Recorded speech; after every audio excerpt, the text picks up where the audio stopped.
স্ক্রিনে যে ব্যক্তিটিকে রাস্তার ওপাশে দাঁড়িয়ে থাকতে দেখছেন তাকে বিশ্বের সবচেয়ে সৌভাগ্যবানদের মধ্যে একজন বললে হয়তো ভুল হবে না, কারণ যে ট্রাকটিকে বিপরীত দিক থেকে আসতে দেখছেন সেটি ইতিমধ্যেই ব্রেক কন্ট্রোল হারিয়ে রাস্তার পাশে লোকটাকে পাশ কাটিয়ে রকেট গতিতে বাসা বাড়িগুলোতে আছড়ে পড়েছে। তারপর এই ভিডিওটি দেখুন। একজন অদক্ষ ব্যক্তিকে যখন ব্যস্ত রাস্তায় গাড়ি চালাতে দেয়া হয় তার পরিণতি হয়তো এমনটা হওয়া অস্বাভাবিক নয়, তবে সৌভাগ্য যে এখানে কেউ গুরুতর আহত হননি। তারপর এই ট্রাকটিকে দেখুন। অন্তত গতি যে সবসময় বড় বিপদ ডেকে আনে তা এই ভিডিওটি দেখলে আপনি বুঝতে পারবেন। তারপর এই গাড়ির শেপটা দেখুন। আমার কাছে খুবই অবাক লেগেছে এই গাড়িটি ড্রাইভার কিভাবে এমন অদ্ভুত শেপে থাকার পরও নিয়ন্ত্রণ করছে। মাঝে মধ্যে আপনি সিগন্যাল মেনে রোড ক্রসিং করার সময়ও হতে পারে বড় দুর্ঘটনা, তাই রোড ক্রস করার সময় উভয় দিকে লক্ষ্য রেখে রাস্তা পার হওয়া খুবই জরুরি। তারপর এই গাড়িটাকে দেখুন। ওভার স্পিডের কারণে সময় মতো ব্রেক ধরতে পারেনি, ফলাফলস্বরূপ রাস্তার রেলিংয়ে লেগে গাড়ি শূন্যে ভাসছে। তারপর আবারও একই কাণ্ড, ওভার স্পিড, ফলাফল ভয়াবহ দুর্ঘটনা।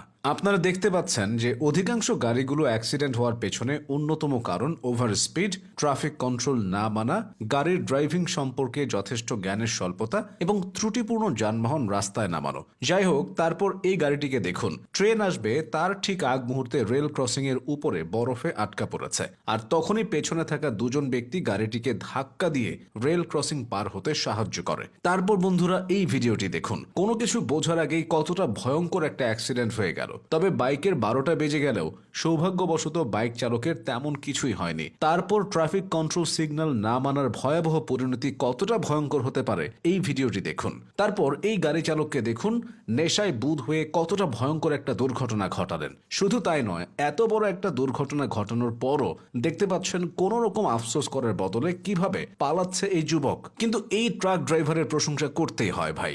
শেষ মুহূর্তে মুখোমুখি সংঘর্ষ হওয়ার হাত থেকে বাঁচতে এই ট্রাক ড্রাইভার তার যে ট্রাক ড্রাইভিং দক্ষতা দেখিয়েছে তা এক কথায় অনবদ্য।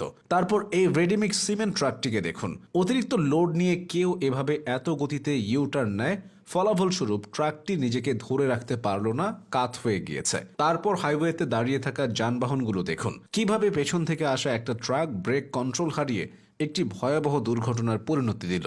তারপর বিপরীত দিক থেকে আসা কভার ভ্যানটিকে দেখুন। ড্রাইভার মশাই ডানে বামে না দেখে গাড়ি চালিয়ে আসতে গিয়ে কতটা ভয়ানক একটি গাড়ি সহ সংঘর্ষে উল্টে গেল। This is a perfect example of how small problems turn into big better than cure, but neither worked here.